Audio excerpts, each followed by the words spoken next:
1:04, aires marinos, le mandamos desde la quinta región a todo el país que está en sintonía de este Ponte Online, de actualidad, de tendencia, primer programa multimedios ampliamente conocido ya a esta altura. Tenemos 7 meses, vamos a cumplir 7 meses de este 2023. El próximo año es un año político. Tenemos elecciones de alcalde, concejales, gobernadores, core. Así que viene mucha efervescencia política y pretendemos estar el próximo año también con esta gestión que hacemos de manera honesta, con una conversación sana, entretenida, que escucha, que opina también, ¿no es cierto? Pero que escucha, sobre todo que escucha, y eso da movilidad, eso da también el poder de reacción. Usted tiene una opinión distinta, bueno, me puede tratar de hacer cambiar mi posición, ¿no es cierto? Y eso es tratar de evolucionar un poco, de ser un poquito mejores en el ámbito de la persona que tiene opinión, pero que puede entender que si se contrasta con otra opinión y que mejor la otra, uno puede cambiar también, pues eso es, así es la vida. Oye, bueno, eso es la quinta región. Estamos en Santiago, usted sabe, la señal digital, estamos en todo el país prácticamente, pero en Santiago nuestra señal digital de UCB Televisión, por eso siempre mostramos. Y el sur, espero que no me pongan ninguna publicidad en estos momentos, ahí está el Villarrica, así se observa el Villarrica. Oye, algo de informaciones, el Pleno del Consejo Constitucional, que sigue trabajando, inició hoy día la discusión del capítulo 5 sobre gobierno de administración del Estado y se aprobó limitar la reelección de presidentes a 2 periodos. A la vez se rechazó subir a 40 años la edad para ser presidente de la República, que era una normativa, dicen, pensado, digamos, en algunas figuras.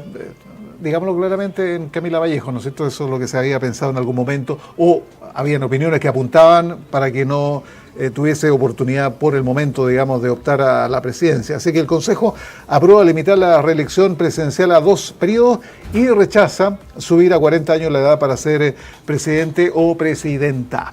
Eso hasta el momento, usted sabe que están recién llegando a acuerdo en las enmiendas, los cambios.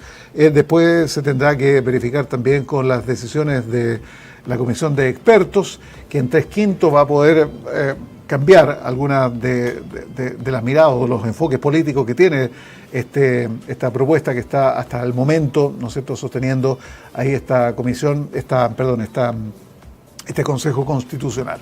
Así que veamos cómo se sigue desarrollando eso. Ya estoy en contacto con Sebastián Seriani de la Universidad Católica. Estoy esperando ahí que se conecte y vamos con él. Diputado Veloso, renunció a Revolución Democrática, claro. Ya no me siento convocada por el proyecto político del partido. Después de 7 años en el partido, entonces presenta la renuncia como militante a la diputada Consuelo Veloso. Básicamente porque no se siente cómodo. Quiero informar que tras el proceso de reflexión personal, siempre dicen eso los políticos, bueno, y un largo análisis, decidí renunciar a mi militancia en Renovación Democrática, confirmo a través de un comunicado. Ya no me siento convocada por el proyecto político del partido en el que milité por tantos años y que en el 2016 por allá en Concepción me hizo soñar y creer, ni tampoco por la forma en que las cosas se llevan adelante. Y por eso, en un acto de sinceridad personal y colectiva, opté por dar un paso al costado. Oye, había dicho también que iba a poner en pantalla nuestro WhatsApp, que me interesa destacar también porque a través de eso usted nos puede sugerir su participación aquí en el programa. Discúlpeme que estaba buscándolo. Ponte Online, primer programa multimedios en directo. Ahí está el WhatsApp, que es el 569-9595-4258. Se lo digo porque hay mucha gente que nos está escuchando en la radio. Otros que lo están viendo, ¿no es cierto?, en pantalla, en las redes sociales, en UCB Televisión y en puranoticia.cl. Si quiere venir al programa, díganos cuál es la idea, digamos, qué es lo que quiere proyectar, qué es lo que quiere comunicar, y habilitado aquí sin ningún problema. Oye, vamos, ahí lo tengo ya perfectamente ubicado en este enlace a don Sebastián Seriani, así que le doy el pase. Primero lo saludo como corresponde. ¿Cómo está, Seba? Hola, Jorge, ¿cómo estás? Acá sin auto. Me entusiasmé con este día sin auto. ¿Cuándo? ¿El 22 fue o algo así, no es cierto? El 22 de septiembre se celebra mundialmente el Día Sin Auto. Y bueno, y yo te agradezco este espacio para poder conversar de estos temas, porque, claro, necesitamos de estos días especiales para buscar la manera de dejar el auto en casa y buscar alternativas. Sí. No, sí, el precio de la benzina, vamos a ver cuánto sube esta semana, porque no creo que baje. Ahora hay que ponerle, digamos, la patente, hay que registrarla, hay que inscribirla, no, ¿cómo se dice? Bueno, sí, plasmarla, registrarla, claro. no sé cómo se dice ahí en los vidrios, que tiene un costo o grabarla, social. claro. Permiso de circulación. Cuando te compras un auto nuevo, de repente tenés que hacerte los mantenimientos, las mantenciones, digamos, en el concesionario, que sale una cantidad enorme. Si no te responden por la garantía. Y en una de esas, con la mala pata que te gastáis, justo se te queda para el auto nuevo, ¿no es cierto? No te responden porque no hiciste las mantenciones. Es una sumatoria de gastos tener un auto. ¿Por qué no lo hacemos más eficiente entonces con el transporte público? Usted me mandó unas imágenes ahí de la ministra, creo. A ver, ahí estamos viendo algunas imágenes. Día Mundial sin Autos, ¿ah? Esto comenzó en el 73 por una crisis petrolera, señor. Por ahí está claro, ahí la ministra de Medio Ambiente, que apoya obviamente esta actividad. A ver. Pero hoy, en el Día Nacional sin Auto, llegué al trabajo en bicicleta. Súmate. Esa es una campaña ahí del ministerio. Voy a poner otra. ¿Quién más sale? Porque está entretenido. Veamos. Vamos pedaleando. Che, pero hacían ganas de pedalear. ¿Ah? Porque está todo mira, porque si no hay nadie. No llegué. Ahí tenéis para estacionar. Hola, soy Maximiliano Proaño, secretario del Medio Ambiente, y en el Día Nacional sin Auto les mostré cómo son mis recorridos en bicicleta desde mi casa hasta la oficina. Ya. Es una campaña bonita, digamos, desde el Estado, desde el gobierno, ¿no es cierto?, que nos motiva, que nos insinúa, que nos insta a no usar el vehículo. Están esas condiciones que hemos visto ahí, amigo mío, en todo lugar, no solamente en Santiago, en Valparaíso, en Viña del Mar, en regiones, y ahí es donde uno empieza a sumar y restar, ¿no? Es un muy buen punto el que tú dices, Jorge, porque por un lado justo, bueno, antes tú lo estabas mencionando, el auto tiene sus gastos, ¿cierto? Tiene su, o sea, para poner en valor, o sea, el auto de partida hoy día, como tenemos hoy día en los sistemas, el auto contamina, el auto necesita más espacio para trasladar a las personas que van dentro, ¿cierto? Porque ocupa un gran espacio en la vialidad. Imagínate que para pensar como una dimensión de esto, o sea, yo necesito alrededor de unos 30 autos, porque en general vamos solo en el auto, vamos solo manejando, necesito unos 30 autos para trasladar, ¿cierto?, la misma cantidad de gente que iría, por ejemplo, en un bus de estos que vemos acá en Valparaíso, ¿cierto?, como unas 40 personas más o menos. Entonces, pero para tener la dimensión, o sea, imagínate, 30 autos para trasladar la misma cantidad de gente que podría llevarla en un mismo vehículo que sería un bus. O sea, el uso del espacio vial, la contaminación, el ruido, ¿cierto?, la velocidad, además de todo lo que tú decías, la mantención, todas esas cosas, la benzina, los pagos, etcétera. Pero mira lo curioso, a pesar de eso, cada día vemos que hay más autos en las vías, ¿cierto? O sea, la tasa de motorización sigue aumentando. Y ahí yo me conecto con un punto, Jorge, si me permites, que ¿por qué la gente está usando? Y el contraste que tú decías, claro, con el segundo punto que tú mostrabas ahí en los videos. Si yo tengo una alternativa atractiva de transporte público, puedo andar en bicicleta con ciclovías bien diseñadas, si puedo caminar en lugares seguros, cómodos, ¿cierto?, donde son accesibles los espacios públicos, efectivamente yo tengo la posibilidad de no necesitar el auto para poder moverme. Entonces, claro, en esos videos se ve como ideal el poder andar en bicicleta, pero hoy día esa es una realidad muy particular. O sea, si tú ves la situación que está pasando en otros lugares, ¿cierto?, incluso con otras dificultades territoriales, pendientes, falta de infraestructura, falta de pavimentación, pavimento en mal estado, o sea, además de un tema muy importante, la desconexión que hay entre una ciclovía y otra, porque cada una termina en el límite comunal de cada comuna, ¿cierto? Sí, sí. Entonces tienes como un tallarín de alternativas que no conecta nada con nada. Es verdad eso. Es verdad, porque Entonces, fíjate que, claro, el trabajo que hacen muchas municipalidades y que lo hacen consciente, digamos, con todos los organismos, digamos, capacitados, digamos, de profesionales dentro de su labor, claro, llega hasta el límite, ¿no es cierto?, comunal, y de ahí se encuentra con otra realidad. Entonces tú vas saltando entre normativas o experiencias que han puesto en marcha, digamos, distintas municipalidades. Entonces no hay una red expedita, lógica, que regule y que se entrame de tal manera que sea eficiente. ¿Ah? Exacto. O sea, tú te son muchas las variables, ejemplo, lamentablemente, que nos permiten seguir usando el auto y bueno, digamos, el sistema no responde bien, es lento. ¿Qué podemos decir? Los choferes, bueno, en Santiago es otra realidad, ¿no es cierto? Pero en regiones, tú sabes, lo hemos conversado, ¿no es cierto? No respetan nada, andan a tirón, entonces uno parece, ¿no es cierto?, un animal dentro de la máquina. Entonces, de verdad que, o soplados, ¿no es cierto?, y uno va, pero ahí esperando que no vaya a chocar, ojalá que llegue al destino. De verdad que es una situación muy complicada. Entonces, ¿con qué cara, lo voy a decir así, con qué cara te pedían que dejen el auto? ¿Ah? Es muy difícil, porque va siempre como en contra de la corriente, literalmente. O sea, es muy difícil la alternativa que hoy día se tiene frente al auto, que se ve como una alternativa más segura, más cómoda, de repente no siendo la más eficiente, porque claro, efectivamente te metes en el taco, tienes muchos gastos asociados, etcétera, pero sigue siendo el espacio más seguro al final.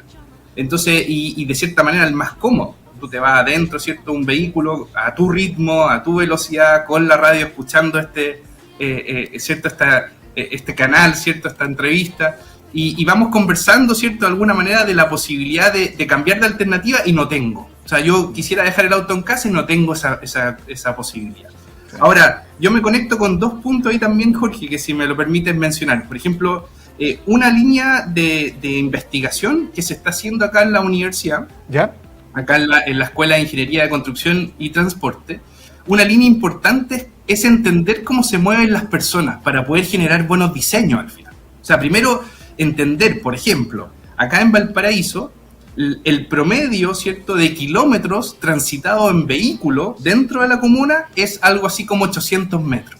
Yeah. O sea, si lo pensamos de alguna manera, 800 metros es perfectamente caminable o en bicicleta. Claro, obviamente tenemos las pendientes, tenemos otras restricciones que sabemos que son difíciles acá, pero efectivamente, ¿qué es lo que está pasando? O sea, 800 metros uno podría pensar que estamos yendo al local de la esquina, a no sé, la típica como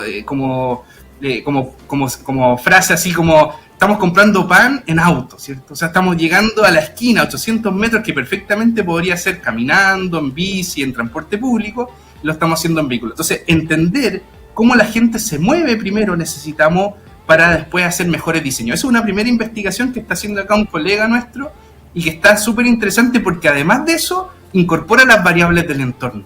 O sea, por ejemplo, lo que hablábamos antes, la pendiente, la situación socioeconómica, la estrechez de las calles, la condición de seguridad, que hace de factores, que hace que tú te comportes distinto. Y hay un segunda, mira, Jorge, que me gustaría transmitir acá, para quienes nos están escuchando y puedan también conocer lo que estamos haciendo en la escuela.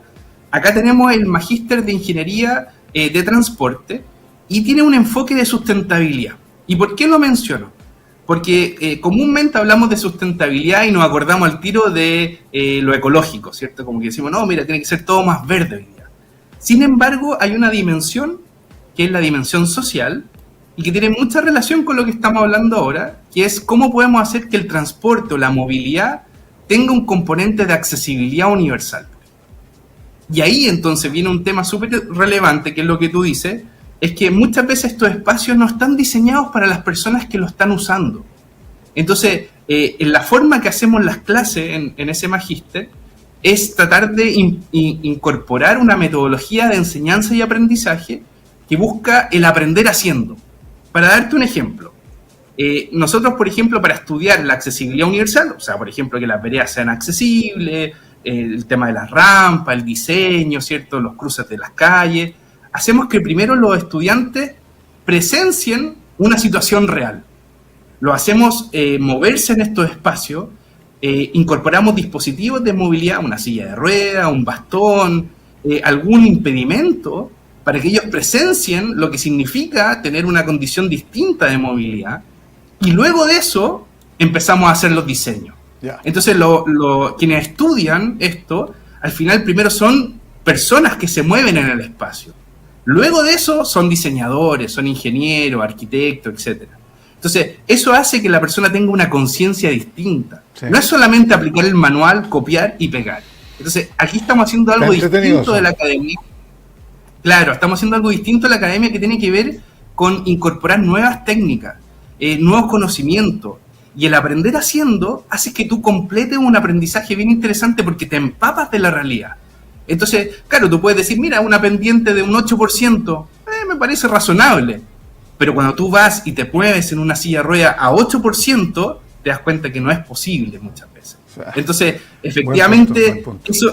Esas normas que nos establecen los manuales, hay que tomarlas como referencia. Pero, ojo con eso, o sea, hay pendientes que son máximas. O sea, no necesariamente tienes que diseñar para esa pendiente. Y eso es un poco lo que transmitimos en los cursos. O sea, tú puedes diseñar con menos pendientes y eso va a ser mucho más agradable el viaje. Entonces va a ser más agradable que la gente salga del auto y se pueda ir caminando. Entonces generamos una ciudad que es más caminable, ¿te fijas? Entonces, pero eso tiene que ver fuertemente con los diseños, creo yo. Seba, muy entretenida la conversa porque te va dando luces, ¿no es cierto?, que hay tanto que abordar, hay tantas materias, tantas variables que son atingentes entre sí, ¿no es cierto?, y que te posibilitan un mejor estándar de vida, que eso es lo que buscamos, ¿no es cierto?, ustedes como profesionales, me imagino que la autoridad también, y nosotros como usuarios, ¿no es cierto?, del transporte público en la mayoría de los casos, o también del vehículo. Cuando hablamos de dejar el vehículo, a propósito del día sin vehículo, ¿no es cierto?, sin auto, hablamos también de un efecto que a lo mejor parece utópico a esta altura, que es el de la solidaridad, de la amistad, de la empatía, de la buena onda, del vecino, del amigo, del que ayuda. Fíjate que eso, a ver, yo lo puedo traspolar, digamos, cuando de repente algo sucede en el metro, se cierran las puertas, ¿no es cierto?, sale todo a superficie, sale todos los pasajeros y empiezan a buscar buses de alguna manera y nos falta el vehículo que empieza, súbase, yo voy para allá, te llevo, qué sé yo, incluso hasta vehículos policiales, ¿no es cierto?, hemos visto, ¿no es cierto?, que ya sube todo arriba, que se va, listo, y se va. Se organiza de tal manera una comunidad, una ciudadanía, pero eso es utópico, son situaciones muy puntuales. Ahora, con el nivel de intolerancia, con el nivel de agresividad, de delincuencia, ¿cómo vaya a abrirle también la puerta a alguien, ¿no es cierto?, en la mejor de las buenas ondas, ¿no es cierto?, solidaria, y decirle, oye, ya yo te llevo, yo voy para allá, que si yo no te hagáis problema? No se puede. Entonces, esa variable es la que nos falta. ¿Cómo cambiar eso o ya no se puede cambiar eso, amigo mío? Bueno, es muy difícil eso porque, bueno, ya ahí hay unas dimensiones de lo que tú dices que se escapa tal vez de la ingeniería de transporte claro. Propiamente tal, sí. Porque tienen que ver más con temas sociológicos tal vez y nosotros siempre, por más que hablemos de sustentabilidad, siempre nos paramos desde la ingeniería y ahí nos abrimos a otras disciplinas. Ahora, dicho eso, yo creo que es súper relevante lo que tú dices porque cómo entendemos la sociedad en que estamos tiene que ver con esas actividades, con esas conductas. Por un lado, yo creo que hay una mirada de la ingeniería de transporte que individualiza el ser humano, cuando lo estudia, como un ser que busca su racionalidad permanentemente. Y ahí nos conectamos con un punto de que todo el tiempo estamos hablando de menor tiempo, menor costo. Y hoy día se está agregando un poquito otras variables como las que tú dices. Seguridad, que es un tema súper relevante, comodidad, etcétera. Entonces, yo de alguna manera entiendo el punto que tú dices, porque es como cómo poder vivir en comunidad y apoyarnos entre todos colaborativamente, sí. Pero hoy día los incentivos no están ahí. Porque fíjate que lo que yo te explicaba no necesariamente dice relación con una persona X que tú no conoces, ¿no es cierto?, que vive en otra zona, que no, porque igual siempre hay esta incomodidad propia, ¿no es cierto?, de una persona que no conoce, ¿eh? Y todas las inseguridades asociadas. No, pero por ejemplo el vecino. Si tú sabes que va al centro de X ciudad, ¿no es cierto?, y va más o menos los mismos horarios, porque por eso que se hacen los medios tacos, porque son horarios punta, ¿no es cierto?, donde habitualmente todos circulamos. Entonces, esos pequeños detalles se pueden ir activando con alguna campaña, con algún sistema que permita, con los WhatsApp, qué sé yo, las juntas de vecinos, organizarse. Fíjate que no es tan... Ahora, alguien me dirá, ¿qué si yo ni siquiera me conozco con el vecino? ¿Cuántas veces en los edificios ni siquiera sabemos quién está al lado? ¿No es cierto? Porque así son los tiempos de ahora, digamos, ¿no? No es los tiempos de antes. Pero nos gustaría que fuera de otra manera, esa es la verdad, pues, amigo mío. Mira, una forma de lograr eso, de alguna manera tiene que ver, al menos desde la perspectiva de la ingeniería, tiene que ver con los diseños. Hoy en día queremos de alguna manera estar lo más individualizado posible, porque también el sistema nos está diciendo eso. O sea, por el ejemplo que tú dices, en un edificio, la persona sale de su departamento, entra a un ascensor individual, se mete al subterráneo, sale en su vehículo individual, claro, se mete a una autopista o una calle individual, ¿cierto? Solo, y entra después a su estacionamiento, por dar el ejemplo, de su oficina individual, subterráneo, se mete a otro ascensor, entra a su cueva, ¿cierto? De su oficina individual, se cierra el cubículo y ahí queda, trabaja y hace el mismo proceso de vuelta. O sea, hemos pensado que esa es la forma de hacer ciudad. Y yo creo que eso está un poquito errado en el sentido de que, claro, de alguna manera eso es más rápido y en menor costo. Pero de alguna manera eso nos genera un vínculo en la comunidad, como tú dices. Por el contrario, conectándolo con el tema del Día Mundial Sin Auto, cuando tú tienes calles que son peatonales, se produce todo lo contrario. Porque yo ya no salgo... en el sentido de no me meto a un subterráneo a sacar mi vehículo y me voy individual, ¿cierto? No, voy a la calle, camino por las veredas, compro algo en el café, me encuentro con un vecino, provoco ese encuentro. No sé si me explico. Entonces, sí. Yo creo que de alguna manera los diseños hoy día de ciudad afectan justamente lo que tú estás diciendo. Ese individualismo no nace solamente de una mirada personal, de tener susto, de alguna manera de no querer conocer, sino que yo creo que se propicia porque no tenemos diseños que lo permitan. Entonces, por ejemplo, yo me pongo a pensar, y lo hemos discutido acá en la academia, en la escuela, ¿qué pasaría si, por ejemplo, los centros urbanos fueran peatonales? Y naturalmente, tú vas a tener que buscar la alternativa, vas a tener que tal vez dejar tu auto en la afuera, entrar en trolebús, en el trolebús te vas a tener que encontrar con alguien, entonces vas a tener que interactuar, vas a querer compartir. Se va a generar eso, vas a querer tomarte un cafecito, vas a querer ir a comprar algo al kiosco, te faltó algo en la ferretería, etcétera. Entonces, pensando en los viajes más típicos, que pensar en una cosa importante, un 30% de los viajes por trabajo, un 30% es por estudio. O sea, si tú te concentras solo en eso, ya tienes un 60% de los viajes diarios. Entonces, ¿cómo planificar para esos viajes? Yo apuntaría que ahí naturalmente hay un tema necesario de estudiar el diseño de la ciudad. Sí. Y una forma es peatonalizar las ciudades. Y eso genera más encuentros. Pero ahí tiene que intervenir otras disciplinas como tú lo señalabas, ¿no es cierto? Psicología, incluso hasta parapsicología, ya, porque hay tantas cosas tan extrañas en la vida urbana citadina, digamos, que a veces la parapsicología ayudaría. Oye, podemos llegar a un nivel, porque hemos visto algunas imágenes, no sé, de la India, donde todos los autos se cruzan, la mota, que al final no sabéis quién reo esa cuestión. ¿Podemos llegar a ese nivel o no? Podríamos, y yo creo que en varios lugares está pasando eso. yo diría que, o sea, es mirar lo que pasa en hora punta, en el interior de Valparaíso, acá, o sea, me refiero a la región, en los alrededores más rurales, las pero pese a todo, finales. Todavía hay un orden, ¿eh? Todavía es funcional el sistema. Todavía estamos... Ahí es muy interesante lo que tú dices, Jorge, porque desde la ingeniería de transporte, ahí en el magíster que yo les cuento que estamos con esa mirada sustentable, nosotros analizamos, por ejemplo, justamente eso, y hemos estudiado que cuando ya llega a un nivel de saturación de esos cruces y de esas vías, de alrededor del 80 al 90%, ya la situación se empieza a volver caótica. Caótica en el sentido que se empiezan a formar colas, se empiezan a formar demoras excesivas, la gente empieza a tomar una conducta ya no tan racional, o sea, empieza a lo que tú me contabas hace un tiempo, la gente empieza a moverse por la berma, empieza a no los dejar espacio. Los camiones que están detenidos, los camiones 3/4 que están detenidos, le abren la cajuela de atrás y le empiezan a robar las cuestiones. No, a pasar situaciones. Exacto. Pero mira, hay un tema interesante, Jorge, también respecto a las otras disciplinas que tú bien lo mencionabas.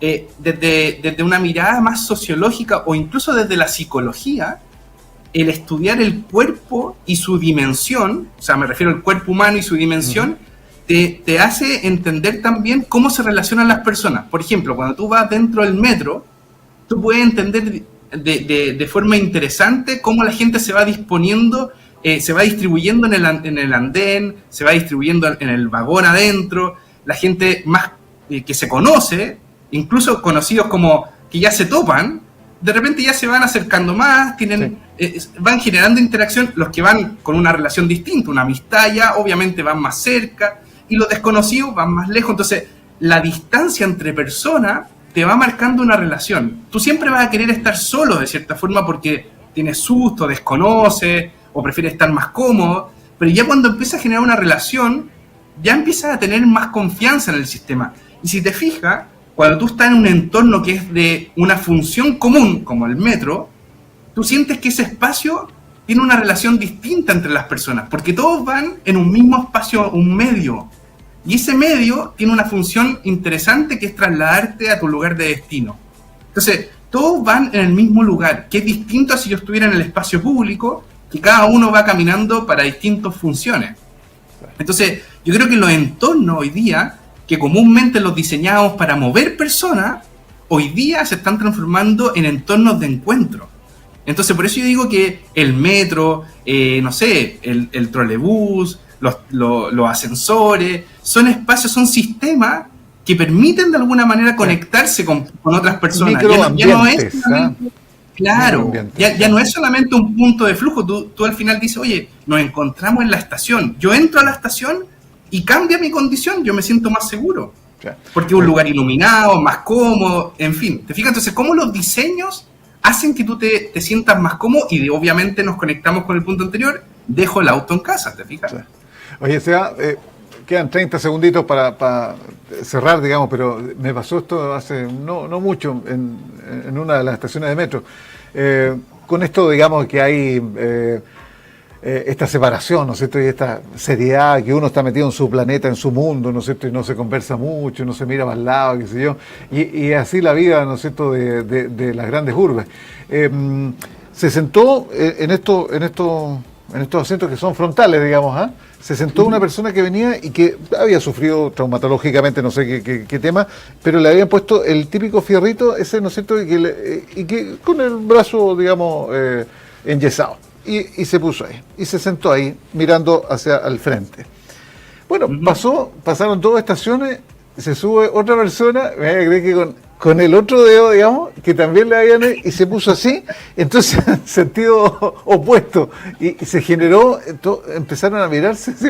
Porque los dos como que se estaban apuntando. Fue una situación divertida, digamos, que inmediatamente dio para conversar, para sociabilizar, cosa que tanta falta nos hace, no sé, incluso en la desgracia, como le ocurrió a estas 2 personas. A eso me refiero, y es una interacción. O sea, y lo mismo pasa, por ejemplo, con la música dentro del tren, lo mismo pasa con el comercio dentro del tren, que podríamos mirarlo como que algo que puede producir mucho ruido o puede producir, no sé, tal vez incomodidad a los pasajeros, que por cierto muchas veces es así, pero por otro lado genera algo que es más cómodo, que es escuchar una música, que es interactuar, que es ofrecerte, imagínate, podríamos decir que ese tipo de interacciones se dan en espacios como los que estamos hablando. Y si alguien te está ofreciendo algo de comer, por ejemplo, que puede estar normado, podemos oficializarlo, etcétera, puede ser hasta un servicio a bordo. Entonces, ¿cómo podemos generar espacios que son más bien cómodos de interacción, donde efectivamente propiciamos que se genere este tipo de situaciones?